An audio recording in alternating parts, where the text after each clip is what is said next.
Libya Channel 1784. Semoga berbahagia selalu dan diberi kesehatan serta rejeki yang berlimpah, amin. Untuk melihat cerita novel, petualangan, seputar kampung, dan hiburan. Namun unggulan cerita novel ini adalah novel petualangan romantis, fantastis, mistik. Maka klik profil. Klik tulisan playlist yang di atas itu. Akan muncul beberapa judul cerita dan dalam satu judul ada beberapa episode atau bab. Novel ini semua masih bersambung. Jika lambat upload itu karena error teknik dalam sebuah judul itu. Semoga Anda semua bersabar. Sekian informasi dari channel ini. Selamat menikmati sajian ini. Please go for watching. Menantu hebat seperti dewa. Undangan. Melihat Fauzi berhenti berbicara, Inspektur Gilang berkata, "Hari sudah gelap, pulanglah." "Aku juga akan pulang." Fauzi tersenyum. "Baiklah, Inspektur Gilang. Semuanya pulanglah." Dalam perjalanan pulang, Nova merasa kesal. "Alex, pasti ada yang janggal dengan hal ini. Aku yakin Edward adalah si mesum. Apa kita akan melepaskannya begitu saja?" Alex berkata, "Nalurimu benar. Anak ini memang si mesum. Aku juga merasa ada yang aneh." Setelah kita sampai di kantor cabang, Herman dan Fauzi selalu berada di bawah pengawasan kita. Tidak mungkin bagi mereka untuk berkomunikasi dengan Bu Emma untuk melakukan sesuatu. Nova berkata, "Ya." Inspektur Gilang Bu Emma secara mendadak untuk bertanggung jawab atas pemeriksaan teknis. Mungkinkah Fauzi menelepon Emma dan memintanya untuk memalsukan hasil dalam perjalanan kembali ke kantor cabang? Alex bertanya lagi. Nova berkata, "Seharusnya tidak. Bagaimana Herman bisa tahu kalau Emma yang akan bertanggung jawab atas pemeriksaan hari ini?" Alex tiba-tiba bertanya, "Kapten Ardiansyah, bagian mana dari DNA tubuh Edward yang diambil oleh Departemen Teknis?" Nova menelepon dan bertanya pada Bram. Lalu berkata, "Aku baru saja bertanya pada Bram. Bram bilang Bu Emma awalnya akan mengambil sampel darah. Kemudian Edward berkata bahwa dia fobia darah. Setelah itu rambutnya dipotong. Rambut juga bisa mengidentifikasi DNA seseorang dengan akurat." Wajah Alex seketika cemberut. "Kapten Ardiansyah, kalau aku tidak salah ingat, malam itu rambutnya berwarna putih dan juga ada anting-anting perak. Hari ini, rambutnya berubah menjadi hitam. Sangat jelas kalau dia berusaha menyembunyikan dirinya karena takut dikenali. Apa kamu pernah berpikir kalau dia mungkin mencukur rambutnya dan memakai wig?" Kalimat ini mengingatkan Nova. "Sialan. Aku benar-benar tidak memikirkannya. Ini bisa saja terjadi, bajingan ini kemungkinan besar memakai wig. Aku benar-benar bodoh. Tidak. Aku harus menangkapnya kembali dan melakukan identifikasi lagi." Alex menahannya. "Lupakan saja. Akan sulit jika kamu ingin menangkapnya lagi. Selain itu, wakil wali kota juga tidak akan mengizinkannya." Nova berkata dengan tegas, "Apa kita harus melepaskannya begitu saja?" Alex berkata, "Jangan khawatir. Kita akan mencari kesempatan untuk menangkapnya." Ketika mereka kembali ke Hotel Emperor bersama, Nova masih tidak senang. Dan Erika juga merasa sangat menyayangkan kesempatan setelah mendengar apa yang terjadi. Alex berkata, "Erika, 3 hari kemudian, Devan dan aku akan mempertaruhkan properti keluarga di Pulau Pari." Nova berkata, "Erika, kamu harus memikirkannya baik-baik. Bagaimanapun, menang atau kalah ditentukan dalam 3 ronde. Sehebat apapun Alex, dia juga hanya bisa memenangkan satu ronde. Itu tidak bisa menjamin kemenangannya. Bagaimana jika Hotel Emperor benar-benar kalah? Erika tersenyum tipis. Jika dia kalah, aku akan pulang bersamanya untuk bertani. Belum lama ini, kami pulang ke desa Sango untuk mengunjungi makam mertua. Menurutku pemandangan di desa sangat indah. Ada kebun buah-buahan dan kebun sayur-mayur di mana-mana. Mereka tidak bertentangan dengan dunia, dan menjalani hidup mereka dengan damai. Alex berkata, tujuan kembalinya Friska adalah untuk membantuku mengundang seseorang yang kuat untuk berpartisipasi dalam 3 ronde pertaruhan di Pulau Pari 3 hari kemudian. Devan dan ayahnya begitu sombong sampai mempertaruhkan seluruh armada lautan keluarga utama. Aku harus memenangkan taruhan ini. Tiba-tiba, Clara dengan tergesa-gesa masuk. Kak Erika, Kak Alex. Penjaga di pintu menerima undangan untuk Kak Alex. Alex menerima undangan itu dan melihatnya. Lalu berkata, Tuan Rangga mengundangku makan malam di rumahnya malam ini. Erika berkata, Alex, abaikan dia. Kita cukup pergi ke taruhan itu 3 hari kemudian setelah Friska kembali. Alex berkata, dia sudah mengirimkan undangan. Bukankah aku akan terlihat picik jika tidak pergi? Nova berkata, kalau begitu aku akan menemanimu. Tidak ada dari mereka yang berani macam-macam jika ada aku. Alex tersenyum dan berkata, Kapten Ardiansyah, terima kasih atas niat baikmu. Namun, ini sama sekali tidak perlu. Kalian tidak perlu mengkhawatirkanku.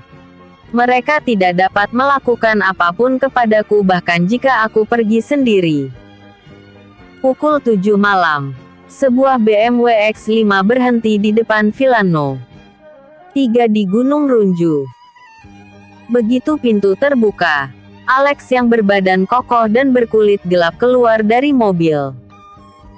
3 saudara laki-laki keluarga utama semuanya hadir hari ini.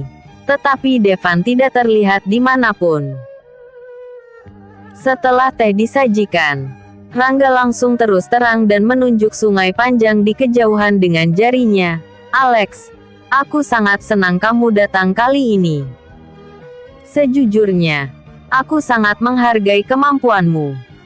Apa kamu melihat kapal-kapal di dermaga sana? Separuhnya adalah milikku. Aku kekurangan ahli manajemen sekarang. Jika kamu bersedia membantu, pengelolaan 100 kapal kargo akan diserahkan kepadamu. Aku yakin jika keluarga utama dan keluarga Buana bekerja sama, Jakarta yang kecil ini pasti tidak akan mampu menampung dirimu dan aku. Bisnis dan pengaruh kita akan segera menyebar ke seluruh provinsi. Bagaimana bisa membantu Erika dibandingkan dengan mengelola sendiri? Jika kita berdua bekerja sama, tidak akan butuh waktu lama. Keluarga Wibowo dan keluarga Sutiono bukanlah lawan kita. Syaratnya memang menggiurkan.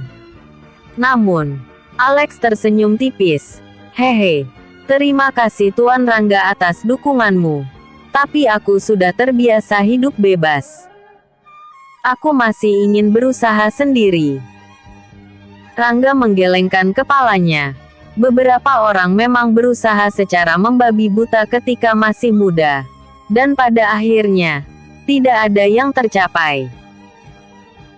Alex malah berkata, tidak apa-apa. Kurasa jika sepasnak tanganku ini elum pernah berusaha. Dan hidupku belum pernah mengalami kesulitan. Aku takut aku akan menyesal sebelum mati. Tatapan Alex sangat yakin. Rangga yang berpandangan lama segera menyadari bahwa rencananya untuk menarik Alex hari ini kemungkinan besar akan gagal. Tetapi tentu saja orang tua itu tidak akan menunjukkan ketidakpuasannya. Dia hanya tersenyum acuh tak acuh. Kamu benar-benar berpendirian. Bagus.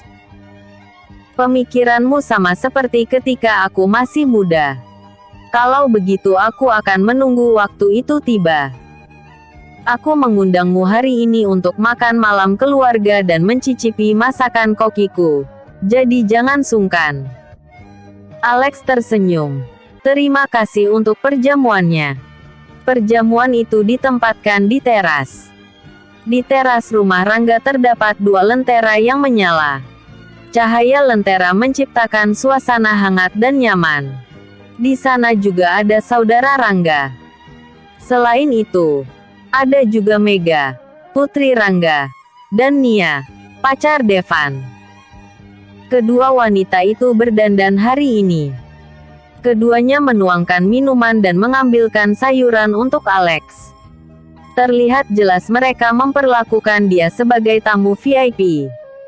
Alex juga tidak sungkan, dan mulai minum.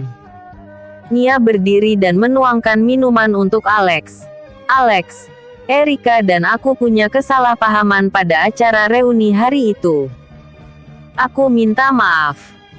Untuk itu, aku akan bersulang untukmu. Silakan. Tidak apa. Aku akan menyampaikan maksudmu. Alex mengambil gelas dan meminumnya. Mega juga menuangkan minuman. Alex, kita sama-sama berlatih bela diri. Aku mengagumi keahlianmu. Dan aku juga akan bersulang untukmu. Alex mengangguk dan meneguknya lagi. Mega meletakkan gelasnya dan berkata, Alex, ayahku dan aku sangat menyukaimu. Aku tahu kamu mungkin tidak ingin bekerja sama dengan keluarga utama sekarang. Tetapi kamu bisa memikirkannya setelah kembali nanti. Pintu rumah kami akan terbuka untukmu kapan saja. Alex tersenyum dan berkata, terima kasih, Nona Utama. Aku mengingatnya. Pada saat ini, ponsel Alex tiba-tiba berdering. Yang menelepon adalah Erika. Erika mengkhawatirkan keselamatan Alex dan mendesaknya untuk kembali ke Hotel Emperor untuk menjemputnya lebih awal setelah selesai makan malam. Alex menutup telepon dan berkata, Tuan Rangga, aku masih ada urusan di rumah. Terima kasih atas perjamuan hari ini. Aku harus pergi dulu. Menantu hebat seperti dewa. Video pelecehan. Rangga tertawa dan berkata, kamu benar-benar orang sibuk. Karena kamu mau pergi, aku juga tidak akan melarang. Sampai jumpa di lain hari. Nia juga berdiri dan tersenyum. Kemudian mengambil botol anggur untuk menuangkan anggur untuk Alex. Alex, aku akan bersulang untukmu sekali lagi. Ini untuk tunanganku Devan. Aku mewakilkan dia untuk bersulang denganmu. Kuharap kalian bisa rukun di masa depan. Mega berkata, Nia bermaksud baik. Alex, kamu pandai minum. Tidak apa-apa untuk minum segelas lagi. Alex tidak berbicara. Dia tersenyum melihat Nia menuangkan anggur. Nia memegang botol di tangannya dan dengan sengaja mendekati Alex. Alex melihat dengan mata sipit. Botol di tangan Nia tiba-tiba mengeluarkan suara kecil. Orang biasa pasti tidak akan bisa mendengarnya. Dan juga tidak akan peduli dengan suara kecil itu. Selain itu, masih ada seorang wanita cantik yang berdiri di depannya. Namun, Alex bukanlah orang biasa. Telinganya bergerak. Dan seringai muncul di sudut mulutnya. Ingin memberi obat dalam minumanku. Kemudian dia berpikir, mungkin itu bukan racun. Mungkin itu obat perangsang. Ketika aku pingsan, Nia atau Mega akan membawa dirinya ke dalam kamar. Dan kemudian merekam video tidak senonoh dirinya untuk mengancamnya. Jika begini, aku sebaiknya memanfaatkan taktiknya. Setelah memikirkan ini, dia mengambil gelas dan meneguk minumannya. Semua orang termasuk Rangga melihat Alex meminum anggur itu. Mereka diam-diam senang di dalam hati. Mereka tidak tahu bahwa Alex tidak menelan anggur itu, tetapi menahannya di bawah lidahnya. Kemudian sambil menyeka mulutnya, dia memuntahkan anggur itu di lengan bajunya. Mega tahu bahwa ilmu bela diri Alex hebat, dan dia takut segelas anggur tidak akan bisa menjatuhkannya. Jadi dia juga mengambil botol anggur dan menuangkan gelas kedua. Alex, aku akan meminta maaf atas nama kakakku Devan. Alex berkata, oke. Setelahnya, dia memuntahkannya lagi seperti sebelumnya. Setelah minum, Alex sengaja terlihat lemas. Seketika dia bersandar pada Nia yang ada di sebelahnya, dan menutupi kepalanya dengan tangannya. Kenapa aku merasa pusing? Nia buru-buru memapahnya dan saling tersenyum dengan Mega. Mega berkata, Alex, kamu pasti sedang akting. Semua orang tahu kamu kuat minum. Bagaimana mungkin kamu bisa mabuk? Alex berkata, ya, aku memang kuat minum. Mungkin hari ini, aku minum agak cepat. Tidak, aku tidak tahan lagi. Tuan Rangga berkata, kenapa kalian berdua masih diam? Apa kalian tidak melihat Alex akan jatuh? Bawa dia naik ke atas untuk istirahat. Alex bisa pergi setelah efeknya hilang. Mega dan Nia segera membantu Alex naik ke lantai 3. Melihat mereka bertiga menuju ke lantai atas, tuan kedua berkata dengan suara rendah, dulu butuh 10 menit sampai obat ini berefek. Kenapa hari ini begitu cepat? Tuan pertama berpura-pura mengerti, dan berkata, tidakkah kamu tahu bahwa ilmu bela diri Alex begitu hebat? Kurasa semakin tinggi ilmu bela diri, semakin cepat efek obatnya bekerja. Pasti begitu.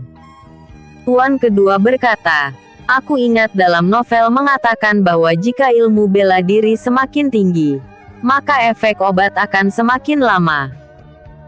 Tuan pertama mencibir, sudah zaman apa ini? Efek obat telah lama ditingkatkan melalui penelitian dari banyak ahli ilmiah. Rangga menuangkan segelas anggur untuk dirinya dan berkata, jangan bertengkar lagi. Ayo minum. Biarkan Mega yang mengatur rencana berikutnya. Mari kita lihat apa yang akan dikatakannya ketika dia bangun. Mega dan Nia membantu Alex naik ke atas dan memasuki sebuah kamar yang luas dan nyaman. Keduanya menempatkan Alex di tempat tidur. Mega berkata, Nia, cepat bersiap untuk merekam videonya. Nia mengangguk dan segera membuka laci. Dia mengeluarkan tripod, dan menyesuaikan fokus kamera ke tempat tidur. Setelah menempatkan barang-barang yang diperlukan, dia berbalik dan melihat Mega sudah mulai menanggalkan pakaian. Nia bertanya, Mega, apa yang harus kita lakukan selanjutnya? Mega menanggalkan pakaiannya, lalu mencondongkan tubuh ke sisi Alex. Dia mencibir sambil memandang Alex yang sudah lesu. Sesuai rencana. Rekam video pelecehan Alex pada kita. Bahkan jika 3 hari kemudian, kita kalah taruhan di Pulau Pari. Dengan adanya barang ini di tangan, kita bisa meminta syarat apapun, bukan? Nia mengangguk. Kemudian melepas pakaiannya juga. Mega, Erika terlalu menyebalkan. Beraninya dia menamparku di depan umum. Aku benar-benar ingin menghadiahinya dengan perselingkuhan. Aku hanya khawatir kakakmu Devan tidak akan senang jika mengetahuinya di masa depan. Mega berkata, Nia, rencana yang kita sampaikan kepada ayahku adalah hanya membuat pose yang bisa membuat orang salah mengira bahwa kita telah berhubungan. Itu adalah rencana pertama.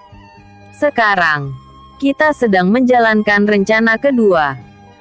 Hari ini kita bisa bermain dengannya sesuka hati. Kita bisa membuat yang asli. Yang paling penting adalah meninggalkan bukti kuat bahwa dia telah melecehkan kita. Bagaimana menurutmu?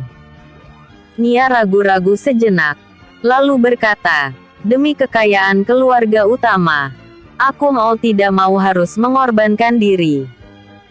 Dia telah diracuni oleh kita dan tidak akan bangun selama 2 jam. Ngomong-ngomong, Mega, aku belum punya pengalaman seperti itu. Mega, apa kamu punya pengalaman di bidang ini? Gimana kalau kamu duluan, sedangkan aku mengamatinya dulu? Mega menggelengkan kepalanya dan berkata, aku juga tidak punya pengalaman. Nia berkata dengan malu-malu, lalu bagaimana ini? Tiba-tiba, Alex membuka matanya dan berkata, apakah kalian ingin aku mengajarimu? Tak disangka, Alex terbangun. Mega terkejut, baru saja akan mengambil tindakan paksa. Tetapi dia tiba-tiba merasa pinggangnya lemas dan tak bisa bergerak lagi. Itu adalah perbuatan Alex. Tangan Alex menyentuh Mega dan Nia dengan sembrono. Kalian berdua cari masalah. Mega mengertakkan gigi dan berkata, Alex, beraninya kamu. Alex melihat tubuh Mega dan Nia, lalu tersenyum jahat dan berkata, aku akan melecehkan kalian berdua. Dengan pengakuan dalam video ini, kalianlah yang memberiku obat terlebih dahulu. Dan pengadilan tidak akan melakukan apapun kepadaku. Tapi, Mega bertanya, tapi apa? Wanita-wanita yang mengejarku adalah supermodel kelas dunia. Kalian berdua masih tidak memenuhi standar. Aku tidak tertarik pada kalian. Alex berbalik untuk pergi setelah selesai bicara. Nia berkata dengan marah, Mega, beraninya dia berkata kalau kita berdua tidak memenuhi standar. Kita harus pergi ke kantor polisi untuk menuntutnya. Mega mengarahkan Nia untuk membantu dirinya melepaskan ikatan titik akupuntur. Dia mengambil pakaiannya, mengertakkan gigi dan berkata, apa gunanya? Bajingan itu sudah mengambil video yang ada di ponselmu. Semua yang kita katakan di awal adalah bukti yang berguna baginya. Nia berkata dengan kesal, aku bahkan tidak mendapatkan apa-apa setelah disentuh selama itu. Ini benar-benar menjengkelkan. Mega berkata setelah tenang. 3 hari kemudian, di Pulau Pari, kita harus menemukan cara untuk menang melawan Alex. Dia harus membayar rasa malu hari ini 2 kali lipat. Pada tanggal 23 September pukul 7 pagi, Alex dan Erika tiba di Hotel Emperor tepat waktu. Mereka berkumpul dengan Mega dan Nova di sini. Pada pukul 10 pagi ini, duel hidup dan mati antara keluarga utama dan keluarga Buana akan dimulai di Pulau Pari. Episode sebelumnya. Undangan. Episode berikutnya. Pertandingan ahli.